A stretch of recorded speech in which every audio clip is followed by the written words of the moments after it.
Hello everyone, I hope you're doing very well. Today a very quick video, a correction video if you like. We're looking at the Molniya naval vessel when controlling it with combined arms. I did a full 40-minute video about the Molniya a few days ago, and what I found is I couldn't get it to work against other ships. I couldn't get the anti-ship missiles to fire. And since then, Shifty and a bunch of you viewers have corrected me. You said it definitely does work. I was probably just doing it wrong. So let's go and show that it does indeed work. We're going to be a blue Game Master just so that we can see the red vessel. Makes it a lot easier, obviously. And we're going to select our Molniya. I always got it Molniya. I meant Molniya, obviously. Attack target. And because we're a Game Master, we can see everyone on the map, so we can see this guy. We're going to target him, and that almost certainly is going to fire. What I found that sometimes is, once you've given the ship a few orders already, sometimes it doesn't like to then attack a target. It gets a little bit glitchy, a little bit stubborn, and the risk of getting myself in trouble. And it's cool. You can see the hatches on the tubes open. You can see the missiles in there. Really cool little missiles. These they're sunburns, aren't they? Yes. And when he's ready to fire, he will fire. And then the hatch is closed, which is pretty cool, right? We'll just watch the fire. They're supersonic, about Mach 1.4, 1.5 from memory. Follow the missiles. You see that they have a rocket motor to begin with, and then they have air-breathing engines after that.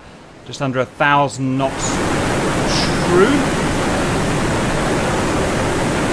Now, unlike the harpoons, these go a lot higher. So these are about 200 feet ASL, where a harpoon will go about 50 feet ASL. So what that means generally is that these missiles can be intercepted by hostile radar and they can be shot at.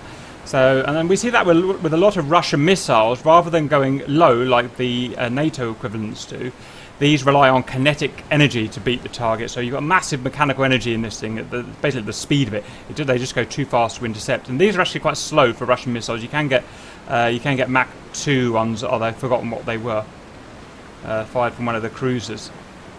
And this method for showing how to attack a vessel is going to be the same in any of the coalition guided missile frigates, corvettes, destroyers or cruisers in DCS. Obviously it means you have to know where the hostile is. Let's see how close we're getting. Okay, it's a KH-41 Moskits. Is that other name? And we'll probably see that the Oliver has a Perry who is set to defend. Will defend it. You can see SM2s are coming out already.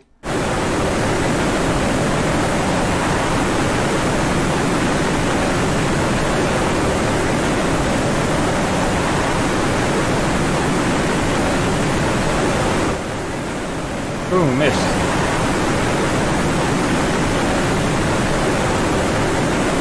Fast forward. Fired again. That's going to hit us right on the nose. Oh! Nice tracking, sir.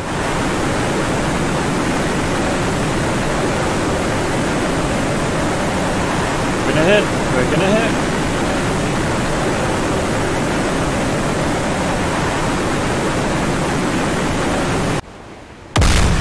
The size of the missile compared to the ship.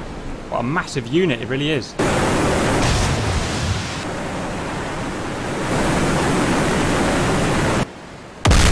Boom! That is one times destroyed NATO frigate. Look at that. Really big. Massive warheads on the things. Right, so that's it. I just wanted to show that it does work. I was obviously just doing something wrong on the other video. And in combined arms we can fire like that, or we could just leave it to fire and then it will fire on a hostile vessel when it sees it, on its own, either by line of sight or detection. And the maximum range with these missiles, from memory, is about 200 kilometers. I said it in the proper full video, but that's going to be different for all the different missiles. But about 200 kilometers for this. Okay, guys, hope that helps. See you later.